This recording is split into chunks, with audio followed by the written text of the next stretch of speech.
listen, I mean, two things could be true. Number one, I'll credit, that team. I think, they've got just so much physicality and so much front court strength. Just with what they bring to the table at center and with Pete, that's obviously big time. And then, Jaden Bradley, just an experience, I think one of the top point guards in the country. So multiple things could be true. A brutal loss just because we fought so hard, to get a lead down the stretch, and then obviously they have that bad miss, up one, bad miss at the rim. Just got to secure that defensive rebound, come down, execute, maybe get a 3-point lead, 4-point lead. They pick it up off the ground, turn and score, take a 1-point lead. So, really tough, tough loss because we could have stole it. I mean, literally stole it. We were out rebounded, obviously by 20, and versus a high-level opponent, you're not going to have many nights where you could steal one versus a top-5 team when you get out rebounded by 20. So, probably the night is frustrating, and as lack of sleep as it'll be for all of us tonight, where there was one we could have stole that would have been an incredible win for us. But you probably walk away from it saying, we just got to get whole and healthy. And I think we have a good feel for the quality of the group that we have.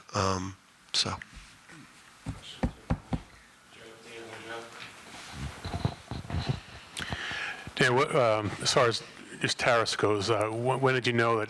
When did you hurt himself at the end of the BYU game? And what's the severity?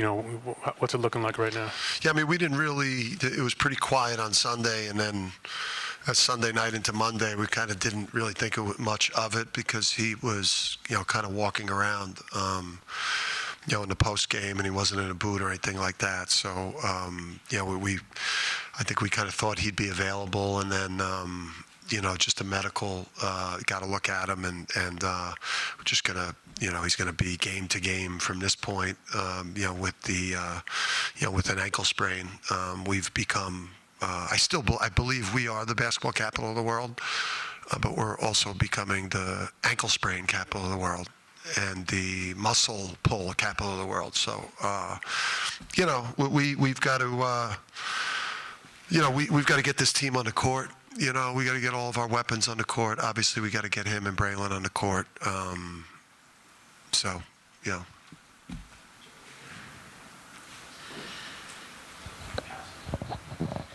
Dan,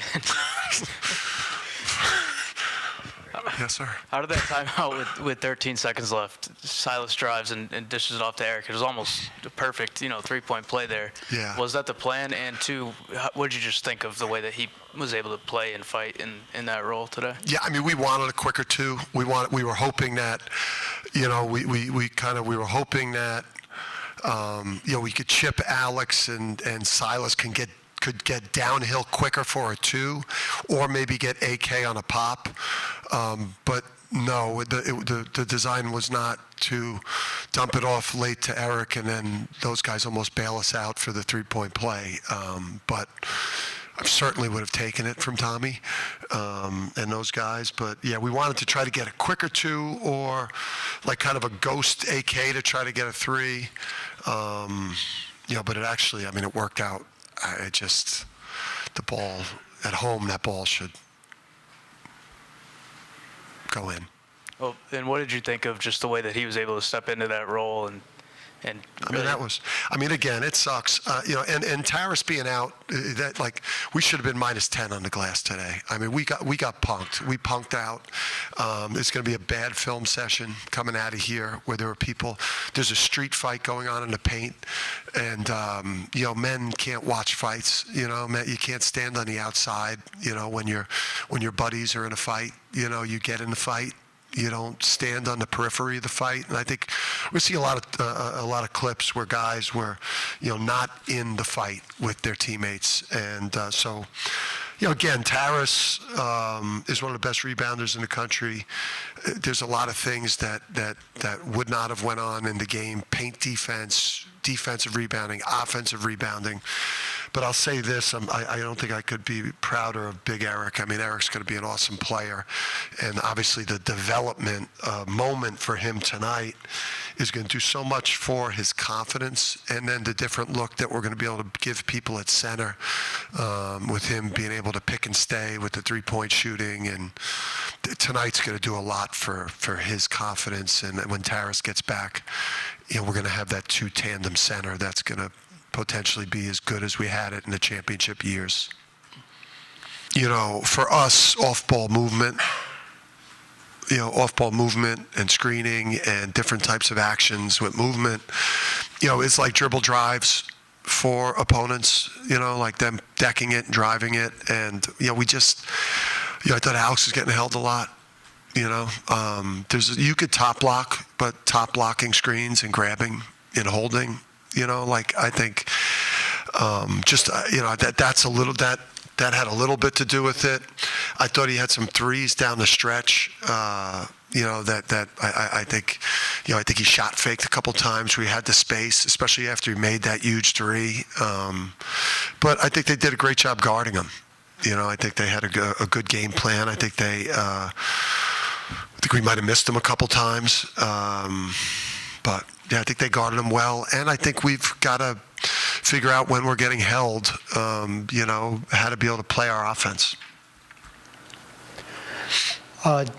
Dan, with Taras out and also experiencing early foul trouble with Alex and Silas, did you feel good about the way Jalen also stepped up off the bench to provide a boost for the team? Seemed like it was a really crucial moment for you guys at that point in the game. Yeah, I mean, Jalen's biggest thing is cardio. I mean, he was awesome to start the game. But he gets tired, and I think the next step for him is be able to sustain that. Like, that should have been a 15-point game for him, and should have been a game that he played in the 30s minutes. But, I think he's got, his cardio's got to get better, and he's got to be able to sustain it because he's such a talented player, and he saved us in the first half because, we had all types of foul trouble. I mean, I was shocked. We were down 2 at halftime just with all the people on the bench with 2 fouls. Dan, 2 questions, if I may. You were seen having a conversation with Koa at the end of the game there. What is it you were saying to him, and what do you see out of him? What did you see in the scout for him? Just amazing respect for the family, the pedigree. My brother Bob recruited him, and he just, and he knows the family, and he just talks about just the classiness of the family, the pedigree of the family, all the crazy level athletes amongst the siblings, and just the way he carries himself on the court. That guy has got he plays like a 10-year NBA vet. He knows his identity. He's all over the glass. He's just a classy player, and he's going to be a great NBA player. And then second, free throws have seen a slow and steady decline over the past couple of games. You were 85% against New Haven, 77% against UMass Lowell. Columbia and BYU were about the same at 66%, and then tonight 50%. Is there something that you think you can fix with this, or is it just a matter of the bounces not falling? Yeah, I think uncharacteristic of Alex in the first half, but he was just he missed the front end and he missed the second, so he scored 1 of a possible 4 in the first half. And then I just think, Eric and, Dwayne are not the free throw shooters that we need them to be right now. I think, those 2 guys were, they were 3 for 10. And obviously that hurt there. But, I think if some of our better free throw shooters got to the line more, we would have shot a higher percentage. I think Eric eventually is going to be a real good free throw shooter. I think part of it was nerves and, just being a freshman in a big spot. But I think we'll be a really good free throw shooting team. Confident in that. Dan, how do you kind of square a 5-game sample size where the defensive efficiency numbers are pretty good, but the fouls per game committed are maybe a little bit higher than you want? How do you sort of feel about the defense when those 2 things contrast a little bit? Yeah, I think it's so much different. this year compared to last, I just think it's, it's discipline, it's experience, just I think we're going to get better as a team defensively as the year goes. I thought we just did a horrible job of following the game plan tonight of being in gaps and keeping the ball in front of us. It's no secret that they're 350 or in the 340s in three-point shooting or efficiency or getting their points from that line. So it's really hard to come to grips with the fact that we allowed 42 paint points to a team that doesn't really score it from three. That's the biggest frustration, that we were hugging and weren't able to, as the game got going, have the discipline to stay in the gaps. But we've got to clean up the fouling, and some of it, it's just I got to do a better job coaching these guys, of being more technical when the ball gets driven. Our wall up sucked. We're not in a stance, and our ball screen defense tonight at times was just fucking bad. Coach, it seems like every time you guys started to get a little momentum, Bradley had an answer for you guys. What did you think of his performance tonight? I mean, top point guard, top couple point guards. I mean, going to play in the NBA. Just made himself an NBA player. He's got good size. Made a really hard midi against Eric, against the 7-footer. I thought a good contest on him. But just, two-way player. One of the best point guards in the country, and he's going to play in the NBA. I mean, listen, they've got, Krivas is an NBA player. Koa Pete's an NBA player. Jaden Bradley's an NBA player. Berries is an NBA player. I actually think Del Orso is going to make an NBA team just because he's got size and he shoots it with the way the new NBA plays. I know he wasn't good tonight, but that guy's is maybe the best bench player in the country. So I mean, they've got I think a lot of talent around him. I think these guys are legit contenders like we are. With all the numbers that we've talked about, would suggest that you gave yourself a chance to win the game. Yeah. So it's got to say something about, I imagine, the grit and the stick-to-itiveness that you got shown. I mean, like I said, like when I'm sometime around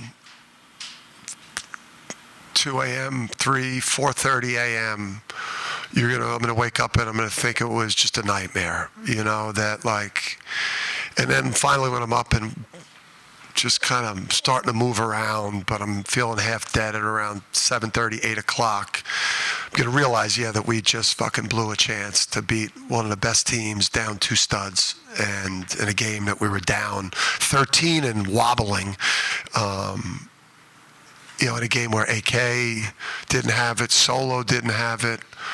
Your backup freshman center emerges as a guy that now when Taras gets back, you're going to have some special things there. It's like, we got 4 more of these monsters in the non-conference. We got a game on Sunday that we need to take to court with a very high level of rage and pissed off with how we show up for that. But, our people got to get our guys healthy and on the court so that we could be the team that we're all really high on. It just tonight sucked to lose like that.